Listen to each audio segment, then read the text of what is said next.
보통 일반적으로 과학자분들은 당연히 있다, 당연히 있을 수밖에 없다라고 하는 분들도 있고요. 실제로 행성이 물을 가진 행성, 골디락스 존에 이제 존재할 수 있는 행성이 이렇게나 많은데 지구를 봐라, 지구에서 생명체가 만들어졌으니 다른 데서도 당연히 만들어질 수 있다, 지구는 특별할 게 없기 때문에 라고 하는 거고요. 생각보다 지구가 그렇게까지 평범할까? 첫 번째, 생각보다 평범하지 않다, 희귀하다, 아주 희귀하다라고 하는 견해들이 있고요.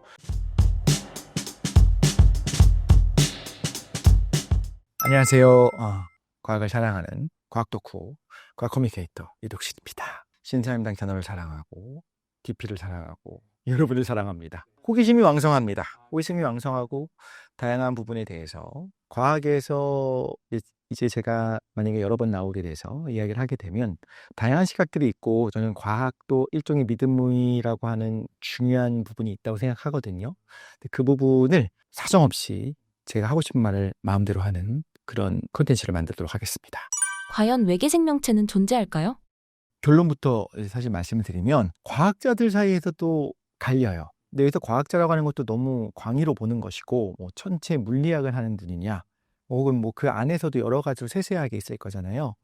그런데 가장 많은 정보를 가지고 있다라고 하는 분들이 가진 정보도 사실 그렇게 많지는 않거든요. 그래서 제가 생각할 때는 여러 가지 이거에 대해서 이제 솔직히 말씀을 드리자면, 관심 있는 분들이, 과학자분들이, 교수님들이 이거에 대해서 뭐 수십 시간, 수백 시간 뭐 공부를 하고 사고를 하고 논문을 확인하고 하면서 내린 결론이 아닌 경우가 더 많을 거라고 생각을 해요. 왜냐하면 내 연구하기 바쁜데 이거에 대해서 어떻게 뭐 다 이거 공부를 하겠습니까? 그것도 모르겠다인데. 그래서 오히려 제 생각에는 외계 생명체, 외계인에 대해 관심을 가지고 있는 여러분들이, 그리고 덕후들이 훨씬 더 어떻게 보면 과학적 베이스를 떠나서 많은 사고를 한 게 아닌가 생각이 들어요.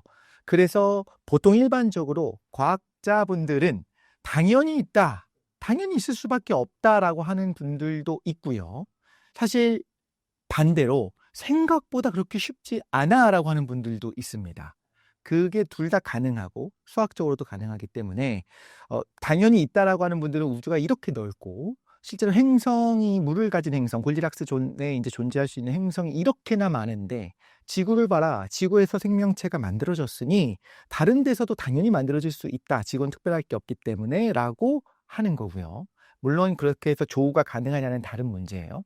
그래, 또 다른 견해는 어떤 것들이 있냐면, 생각보다 지구가 그렇게까지 평범할까? 첫 번째, 생각보다 평범하지 않다, 희귀하다, 아주 희귀하다라고 하는 견해들이 있고요. 두 번째는 그렇다고 해서 지구랑 환경이 굉장히 비슷한 행성이 있다고 한다면 거기서 외계 생명체가 자연스럽게 쉽게 발현할 수 있느냐? 이것도 또 다른 종류의 문제예요. 근데 우리는 보통 어떻게 생각하기 쉽냐면, 우리 배우기부터 시작해서 지구를 봐라, 지구는 자연스럽게 만들어졌다. 첫 번째, 영의 확률이 아니다. 두 번째는 이렇게 오랜 시간 동안 있으면, 그리고 굉장히 많은 행성들이 있으면 당연히 그 중에서 확률적으로 나타날 수밖에 없다라고 하는데, 그게 당연하냐라는 거예요. 생각보다 쉽지 않을 수 있다라는 견해들도 있기 때문에 사실 이 부분은 극과 극인 것 같습니다. 근데 사실은 진짜로 모든 과학계 이공계 교수님들한테 설문조사를 한다라고 하면 제가 거의 확신하건데, 잘 모르겠다가 90%일 겁니다. 관심이 크게 없을 수도 있는 거예요. 잘 모르겠지만 있겠지 뭐. 잘 모르겠지만 없지 않을까? 이런 식의 응답들 좀 많이 하시지 않을까 생각이 듭니다. 드레이크 방정식은 무엇인가요? 드레이크 방정식이라고 있습니다. 드레이크 방정식은 흔히 이제 외계 생명체와 조우할 수 있는 확률을 이야기를 해주는 거예요. 좀 구체적으로 얘기를 하자면, 우리가 왜 그 외계 생명체가 당연히 있을 것 같다면 어느 정도의 확률로 있을 것인가를 얘기할 수 있는 거예요. 일반적으로 드레이크 방정식은 이렇게 얘기를 합니다. 지적 외계 문명과 우리가 교신이 가능할 정도로 조우하고 교신이 가능하려면 이 모든 확률들을 곱해봐야 된다는 건데, 첫 번째, 일단 은하 내에서 1년 동안 새로 탄생하는 별의 수가 있겠지. 그러니까 항성이 얼마나 만들어지느냐가 하나 있어야 될 거고요.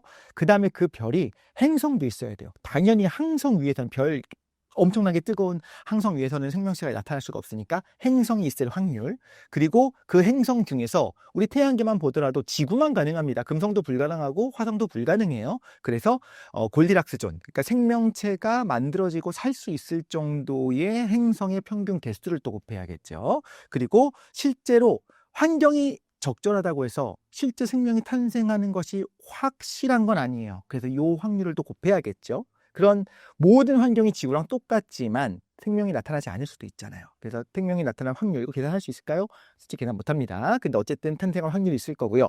그 다음에 우리랑 교신을 하려면 거기 이끼들이 있어서는 안 돼요. 우리랑 비슷하게 문명으로 발전할 수 있어야 돼요. 이것도 굉장히 어렵습니다.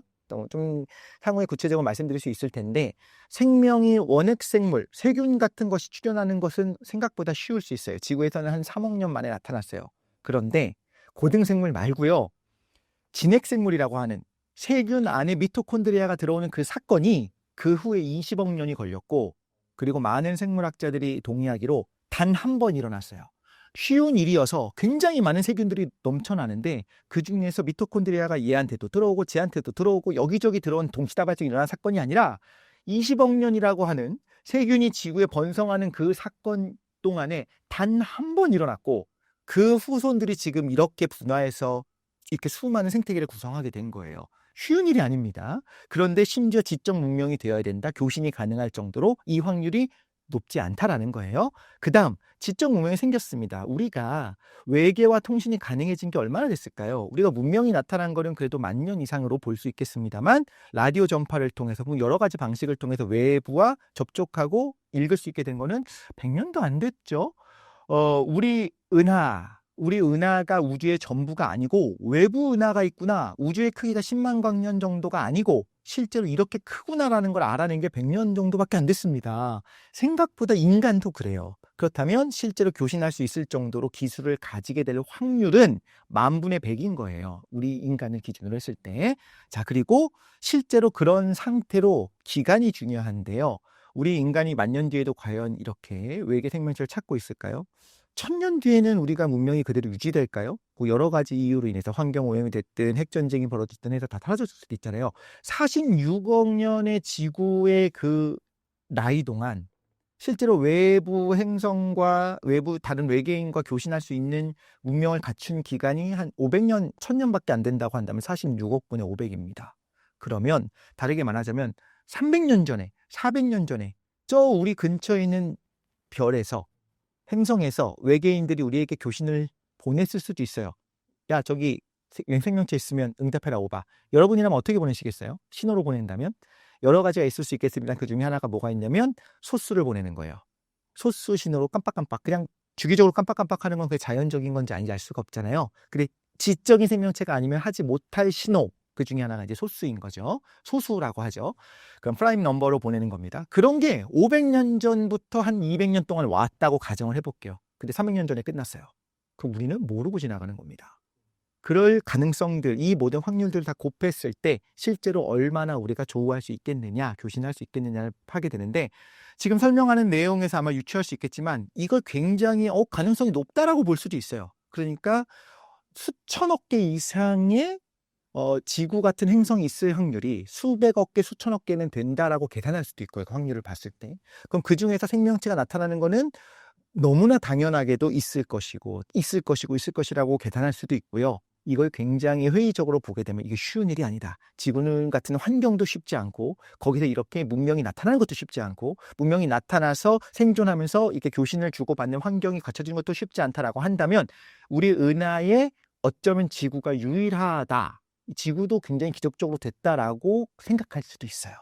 그렇기 때문에 너무 당연하게 우주가 이렇게 넓고 이렇게 많은 행성들이 있을 거니까 당연히 생명체가 있을 거다라고 확언하는 거는 일종의 믿음에 기인한다는 생각을 해요. 신념이라고 해야 될까요? 네, 그렇게 생각합니다. 외계 생명체가 없을 수도 있나요?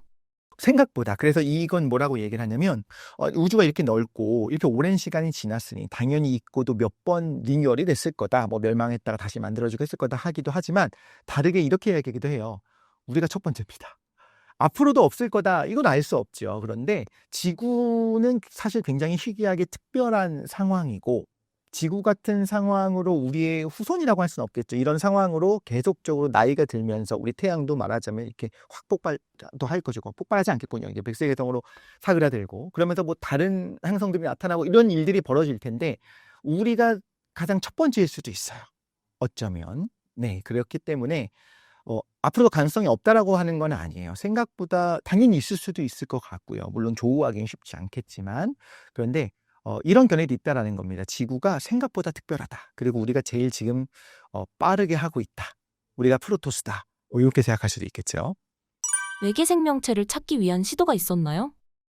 일단은 전파를 좀 듣고 싶어하는 우리가 알고 있는 뭐 세트 프로젝트나 이런 것들도 하고 있습니다. 근데 지금 이 드레이크 방정식을 들어서도 우리가 다 눈치를 챘겠지만 그런 프로젝트가 시작될 때는 할만했어요. 가능하지 않을까? 우리가 이 정도 됐고 우주가 이렇게 넓고 이렇게 많은 것들이 있으니까 있을 수 있겠다라고 생각을 했습니다만 이게 생각보다 지금은 쉽지 않다는 생각을 합니다. 이게 공적 자금이 투입이 되는 것도 사실 여러 가지 논란이 있을 수가 있겠죠. 그래서 지금은 아마추어 천문학자들부터 시작해서 세트 프로젝트를 계속 같이 하는 분들도 있겠습니다만 지금은 오히려 조금 더 현실적으로 갔다고도 볼 수 있어요. 예를 들면 행성이 있어야 되잖아요. 그러면 외계 행성이 어디 있는지 어떤 방식으로 찾을 수 있는가에 또 집중하는 부분도 있는 거예요. 그래서 행성이 있는 건 보통 어떻게 찾냐면 항성은 보이는데 행성은 보이지가 않아요. 그래서 몇 가지 방법이 있어요. 행성이 정말 크다고 한다면 항성에 어떤 움직임이 있겠죠. 흔들리는 정도가. 행성이 이렇게 회전하고 질량 중심을 회전하니까 그걸 볼 수도 있을 것이고 또 여기 항성이 있는데 항성 앞에 행성이 지나갑니다. 그럼 약간 가리겠죠. 물론 태양에 비해서 예를 들면 지구는 너무너무 작기 때문에 지나갈 때 광도가 뭐 얼마나 변하겠어요. 별로 안 변하겠지만 만약에 약간이라도 변하는데 그것이 주기적이다라고 한다면 여기 분명히 행성이 있구나. 근데 그것이 지구 같은 행성이 있다는 거는 아니에요. 지구 같은 행성이 있을 수도 있지만 아닐 수도 있어요. 최근에 또 어떤 것도 하냐면 아예 상대론적으로 그 떠돌이 행성들이 있어요. 그러니까 어떤 항성이 있고 항성에 돌고 있는 행성계를 이루는 것이 아니라 그냥 행성 같은 것들이 그냥 지나가고 있을 수도 있습니다. 자, 우주 공간에 훨씬 더 많을 거로 봐요. 그냥 행성이 지나가요. 그러면 저기에 빛을 반사하는 것도 아니고 빛을 가리는 것도 아니에요. 그러면 그런 먼지 같은 행성 하나가 쓱 지나가는 걸 우리가 어떻게 알 것이냐? 그 뒤에 있는 별들이 있잖아요. 그 별빛이 살짝 중력 렌즈 효과로 인해서 이게 퍼졌다가 다시 모입니다. 그럼 분명히 아무것도 없는데 이건 보통 1일 사건이에요. 쓱 지나갔는데 계속 지구 주변을 공전하면서 주기적으로 200만 년에 한 번씩 돌거나 이런 게 아니라 그냥 쓱 지나가는 걸 보는 거예요. 계속 촬영을 하고 있는 상황에서. 그랬을 때 살짝 상대론적인 효과가 중력 렌즈 효과가 나타나더라. 그럼 거기에 보이진 않지만 무언가가 쓱 지나갔잖아요. 이런 걸 가지고 그렇다면 거리가 어느 정도 되고 변화가 어느 정도 되고 그렇다면 행성이 있을 수 있겠구나. 그렇다면 이렇게 떠도리 행성들이 이렇게 많다면 그중에 예를 들면 생명체가 있을 가능성.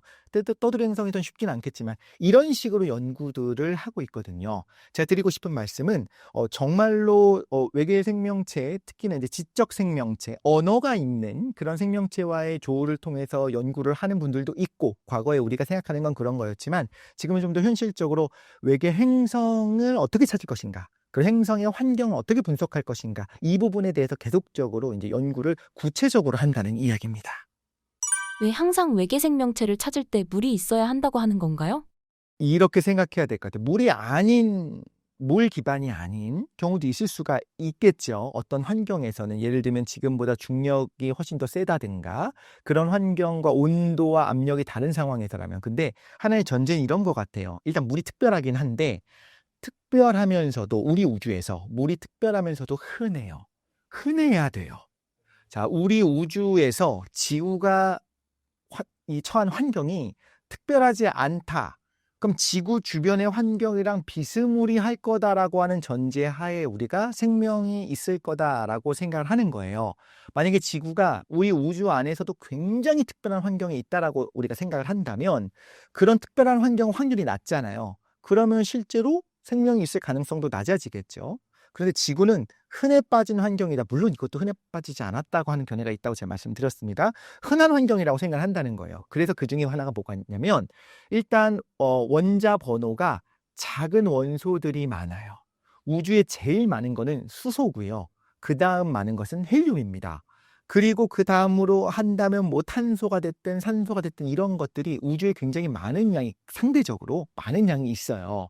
그렇다면 물이라고 하는 건 H2O잖아요. 그러니까 우주에 제일 흔해 빠진 수소와 우주에 상당히 많은 양이 있는 산소 두 개가 결합해서 만들어졌으니 지구에도 많고 아마 뭐 타이탄에도 있고 달에도 뭐 있다고 하고 그리고 지금 우리 태양계랑 훨씬 거리가 멀고 정말 상상하기도 힘든 우리 관측이 불가능한 안드로메다에도 물들은 깔려 있을 거라는 거예요. 그렇다면 무언가가 일단 생명이 나타나려면 출현을 하려면 정보를 주고받으면서 나타나려면 제대로 된 용매가 필요하거든요. 어떤 물질들이 모여야 되잖아요. 그래서 제대로 된 결합을 하기 위한 용매 역할을 뭐 예를 들면 메탄이 할 수도 있을 것이고 뭐 초인계 유체 상태인 CO2 이산화탄소가 할 수도 있겠지만 생각해보면 이산화탄소 가능하겠네요. 그런데 제일 흔하게 많은 물이라고 하는 공간 안에서 일어날 확률이 높다라고 우리가 보는 거예요. 만약에 진짜 흔하지 않은 뭐가 있을까요? 예를 들면 UF6 육플로르와 우라늄이 액화 상태가 돼 있고 거기서 일어날 수 있다라고 한다면 그게 이렇게 많이 존재할 가능성이 있는 행성계가 많지 않을 거잖아요. 그렇기 때문에 제일 흔한 것을 물 생각한 것이고 동일하게 가는 것이 뭐냐면 탄소 기반입니다. 탄소, 우리가 C라고 하는 것도 우주에 굉장히 흔한 편에 속해요, 상대적으로. 그런데 만약에 주소 기반, SI, 실리콘 기반으로 한 생명체도 말하자면 뭐 예를 들면 지금의 AI의 경우에는 여러 가지 분자 간의 결합력과 여러 가지를 사용해서 가능할 수 있는 환경을 계산도 할 수 있을 것 같기는 해요.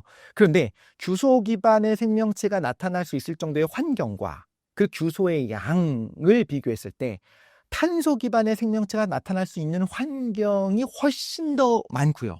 그리고 그런 탄소의 양도 많아요. 그렇기 때문에 아주 특별한 환경에서만 나타날 수 있는 생명체는 불가능하다라기보다는 우리가 찾으려면 가장 용이한 것은 흔해 빠진 것 안에서도 생명이 나타날 수 있으면 거기를 찾아야 되잖아요. 그래서 물을 기반으로 이야기를 하는 거예요. 그렇게 가정을 추가했기 때문에 물을 찾는 건가요? 네, 그래야지만 있을 가능성이 제일 높다라고 하는 거예요. 그리고 이런 거 있잖아요. 흔해 빠진 게 물인데 어떤 생명이 진화하는 과정에서 물이 아니라 다른 훨씬 더 흔하지 않은 것을 기반으로 진화할 가능성이 높지 않은 거죠. 당연하게도 우리 주변에 흔해 빠진 거를 사용할 가능성이 높잖아요. 근데 물의 경우에는 그런데도 불구하고 흔하다고 하는 것은 성질이 별거 아니라는 뜻은 아니에요. 일단 극성도 있고요. 휘어져 있는 경우도 있고요. 휘어져 있기도 하고요. 그러면서 수소결합까지 하면서 좋은 용매이기도 하면서 그러니까 수소결합 한다는 게 굉장히 핵심적인 것 중에 하나예요. 그래서 구조적 안정화도 시켜주면서 외부와 내부를 구분도 해주면서 여러 가지가 다 같이 되어 있거든요. 그래서 이런 생각을 할 수가 있습니다. 우리 우주가 빅뱅을 통해서 만들어질 때 여러 가지 변수들과 이 모든 것들이 그 순간에 결정이 된단 말이에요.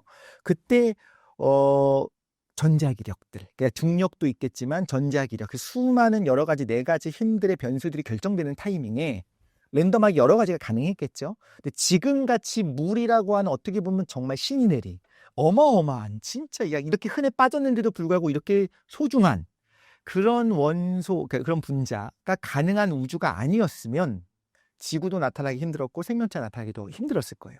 굉장히 소중한데 굉장히 필요한데 중요한데 그게 흔해 빠지게 있는 거예요. 지구는.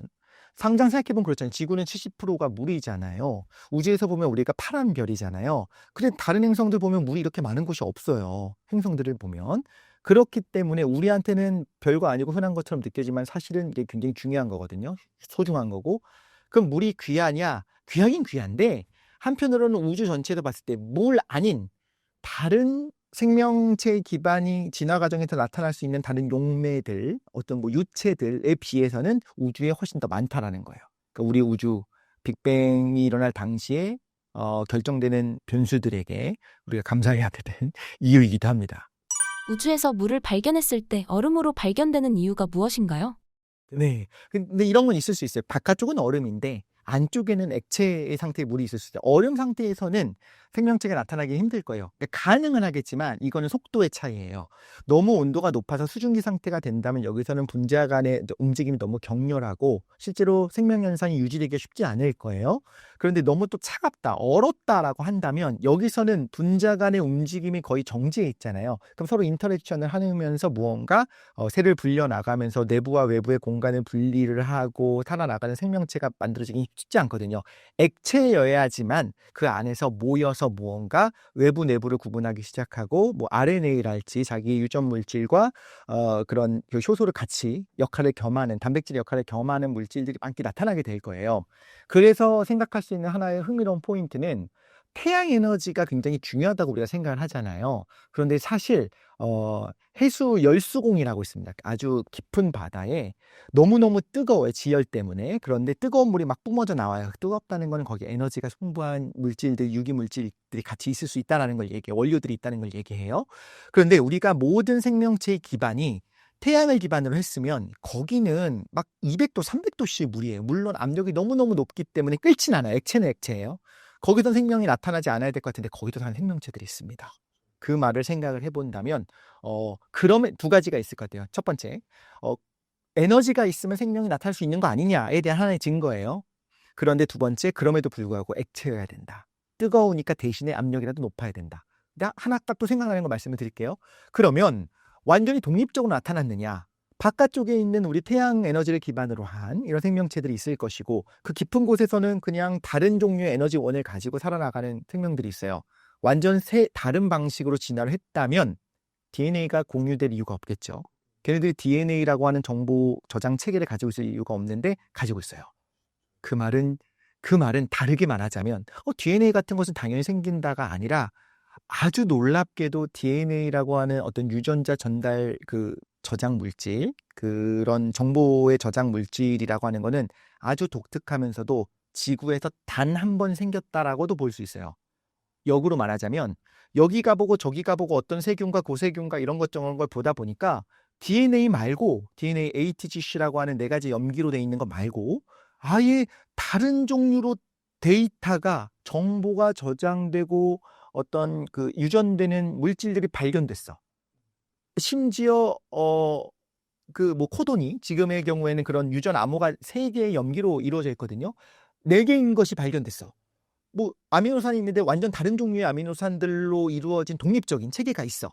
라고 한다면 서로 다른 게임이 있다고 한다면 그러면 오히려 동시다발적으로 생길 수 있구나. 여기서는 요게 진화하고 이쪽에서는 이렇게 진화할 수 있겠구나. 근데 다 동일하게 공유해요. 그건 어쩌면 그만큼 생명이 나타나기 힘들고 단 한 번의 유일한 사건에서부터 시작됐다라고 볼 수도 있는 거예요. 그러니까 사실 이건 해석의 영역인 거죠. 근데 만약에 프로토스, 테란, 저그 셋이 다 우리 지구에 존재하고 있었으면 생명 원래 그냥 동시다발적으로 생기는구나. 이런 형태도 생기고 저런 형태도 생기고 이런 형태도 생기는구나 얘기할 수 있겠지만 알고 보니 그 셋이 전부 다 DNA를 공유해.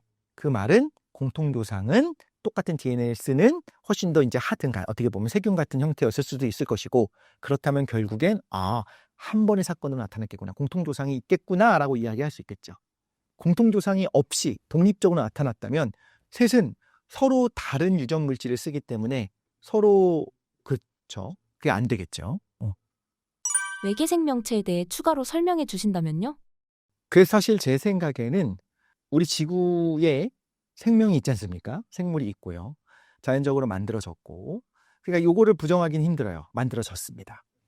그러므로 이게 불가능하다고 얘기하는 건 의미도 없고 과학적인 자세도 아닌데 그렇게 쉬운 일은 아니었다라고 하는 여러 가지 간접 증거들이 있어요. 물론 이거 하나하나에 대해서 또 기각할 수 있는 것들도 있습니다. 이걸 좀 흥미롭게 찾아보면 더 재밌을 것 같아요. 시간이 지났는데 지구가 만들어지고 3억 년 만에 최초의 생명체의 흔적들이 발견됐다. 그러므로 최초의 생명체는 쉽구나. 맞아요. 생각보다 쉬울 수도 있는 거죠. 지구 환경이라고 한다면. 그런데 정말 우리가 볼 땐 별거 아닌 것처럼 느껴지는 말하자면 일종의 효모가 만들어지는 맥주 효모가 만들어지는 데는 20억 년이 또 걸린 거고 그것이 정말 수없이 많은 세균들 안에서 딱 한 번 일어난 사건이고 그 이후에 모든 진핵생물들은 다 그 후손인 거다라고 생각한다면 정말 흔하지 않은 일이구나.